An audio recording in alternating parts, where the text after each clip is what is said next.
కంటి చూపు పెరగాలన్నా బాడీలో ఉన్న హీట్ తగ్గాలన్నా ఎవరైనా సరే అండి, చిన్నపిల్లల కానించి పెద్ద వయసు వాళ్ళకి ఎవరైనా సరే హ్యాపీగా తినగలిగే క్యారెట్ పెసరపప్పు కూర. ఇది మార్నింగ్ బ్రేక్ఫాస్ట్లో కానీ, లంచ్ టైం కానీ, డిన్నర్కి కానీ, ఏ టైంలో అయినా సరే మనం చేసుకొని తినొచ్చు. ఎన్నో పోషకాలు ఉన్న ఈ కూర, మరి ఇంత హెల్దీ కర్రీ ఎలా చేయాలో ఇప్పుడు మనము చూసేద్దాము. హలో అండి, వెల్కమ్ టు అవర్ ఛానల్ మా ఇంటి మంట కిచెన్. ఇవాళ మనము క్యారెట్ పెసరపప్పు కర్రీ చేసుకుందాము. ఇక్కడ నేను 1 కప్పు వరకు అయితే పెసరపప్పు తీసుకున్నాను, అలాగే 2 క్యారెట్ తీసుకున్నాను. ఇప్పుడు మనము పెసరపప్పుని ఒక బౌల్ తీసుకొని అందులోకి వేసి బాగా క్లీన్ చేసి 2 టైమ్స్ క్లీన్ చేసి కడిగి పెట్టుకోవాలండి. కడిగి నానేసి పెట్టుకుందాము.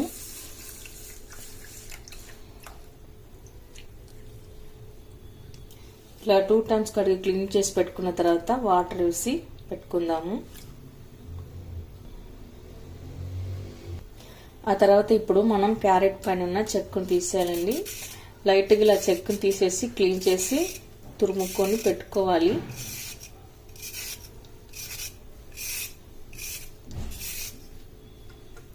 ఆ తర్వాత మనం ఇప్పుడు క్యారెట్ అంటే ఇట్లా ఒక ప్లేట్లోకి తురుముకొని పెట్టుకోవాలి. కడాయి పెట్టుకుని అందులో 2 టేబుల్ స్పూన్ల వరకు అయితే ఆయిల్ వేసుకోవాలి. ఇప్పుడు ఆయిల్ హీట్ అయిన తర్వాత మనము 1 టీ స్పూన్ జీలకర్ర వేసుకోవాలి. ఆ తర్వాత కట్ చేసి పెట్టుకున్న ఆనియన్ ముక్కలు, కరివేపాకు,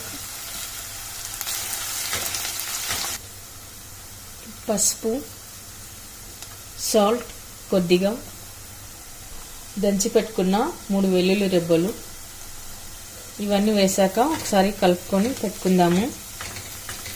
ఇప్పుడు ఆనియన్ ఎర్రబడనివ్వాలండి. ఆనియన్ ఎర్రబడ్డ తర్వాత మనము నానేసి పెట్టుకున్న పెసరపప్పును వేసుకోవాలి. ఇప్పుడు మనం నానేసి పెట్టుకున్న పెసరపప్పును వేసుకుందాము. ఇప్పుడు పెసరపప్పులని పచ్చివాసన పోయే వరకు మనం కలుపుకొని పెట్టుకోవాలి. ఆ తర్వాత మనము తురుముకొని పెట్టుకున్న క్యారెట్ని వేసుకుందాము.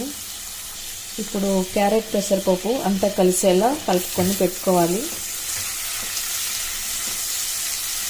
ఆ తర్వాత కట్ చేసి పెట్టుకున్న టమాటా ముక్కలు ఒకసారి అంతా బాగా కలుపుకొని పెట్టుకోవాలి.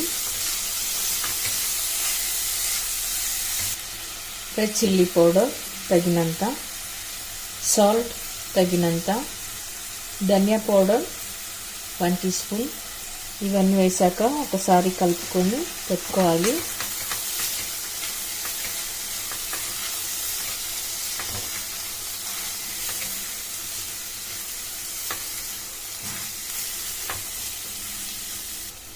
ఇంతేనండి, చాలా సింపుల్గా ఈజీగా మనం అప్పటికప్పుడు ఈ కర్రీ చేసుకోవచ్చు.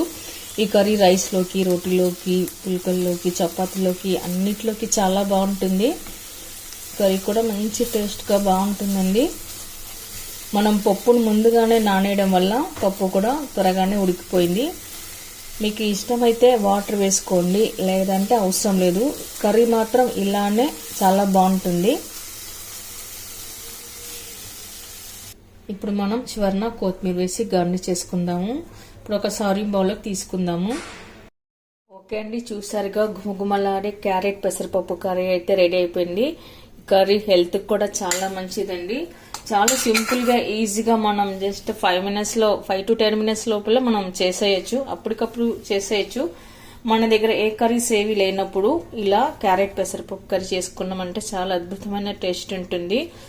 మరి మీరు కూడా ఒకసారి ట్రై చేయండి. మీకు ఎలా కుదిరిందో కామెంట్స్లో పెట్టండి, లైక్ చేయండి, షేర్ చేయండి. మరిన్ని వీడియోల కోసం మన ఛానల్ని తప్పకుండా సబ్స్క్రైబ్ చేయండి. Thank you for watching.